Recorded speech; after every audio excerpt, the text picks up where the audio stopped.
key challenge with measuring an impact force, or in our case the impact decelerations, is that the event occurs over a vanishingly small period of time, where the object makes initial contact with the surface, gets squished up while slowing down rapidly, and then if there's enough energy left, it unsquishes while it springs back up, traveling in the opposite direction from when it started.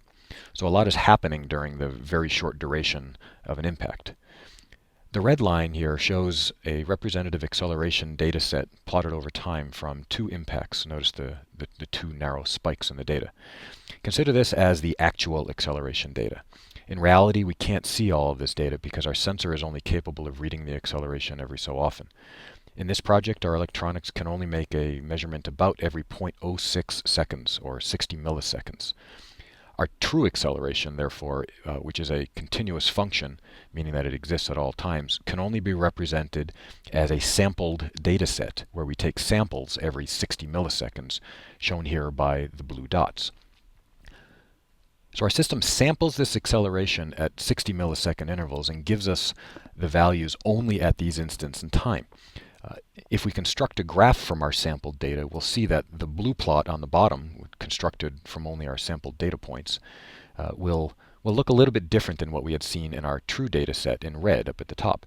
Depending on how short the time intervals between the samples is, our sampling frequency, we'll see that the impact spikes with has more or less resolution than what we had seen in the true data. In our case here, our sampled points underestimate how the peaks spikes, how high they are. For example, we sampled this value, but the true value was way up here at the top. There's not much we can do about that. That's really just due to the bad luck of having taken a data sample when the acceleration value was actually lower than it had been at the peak just a few moments before. The message here is that you generally want to try to sample as fast as possible. You want to make sure that the time between your individual samples is as narrow as possible. In general, you want to try to make sure that the sampling is faster than the event that you're trying to measure is. On the other hand, you don't just simply want to go as fast as you can, because this might mean you're gathering way more data than you really need. Obviously, you don't need 10,000 sequential measurements of a value that's not really changing very much. So you want to try to match it very well. Otherwise, you end up needing more memory to store your data. You might need faster sensors, which can cost more money. Now, this is one of those Goldilocks situations where you want to try to get it just right, where you're sampling just as fast as you need to in order to see the information that you're looking for. In some cases, however, your hardware simply may not be able to go any faster, and you might not be able to resolve the peaks of the individual impact spikes very well. In this kind of a situation, one approach, one way around this problem is to make many repeated measurements of different impacts, but all made under identical conditions. So, in other words, repeated experiments over and over.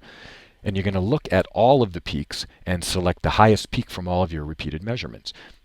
Basically, on the interpretation that this peak that you picked, this highest peak, was probably timed luckily, fortuitously, where the sample was obtained just when the impact acceleration happened to be pretty close to its peak value.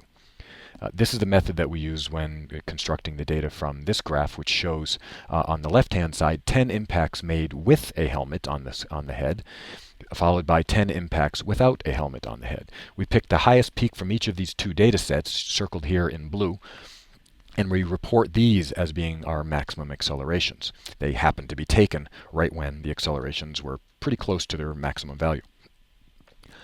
Finally, we need to mention that sensors have limited ranges over which they're usable. In our case, the sensors, the acceleration sensors, are only good between minus 16 and plus 16 Gs. In the case on the right-hand side of our plot, you can see that this peak actually goes a bit above 16 Gs, if you were to look at the actual numbers there. However, because our sensor is only good to 16 Gs, we have to simply report this value as being 16 Gs, or perhaps we could say greater than 16 Gs when we tabulate our results. In other words, we don't really know exactly what the value is, but we do know that it at least got to the 16 G level.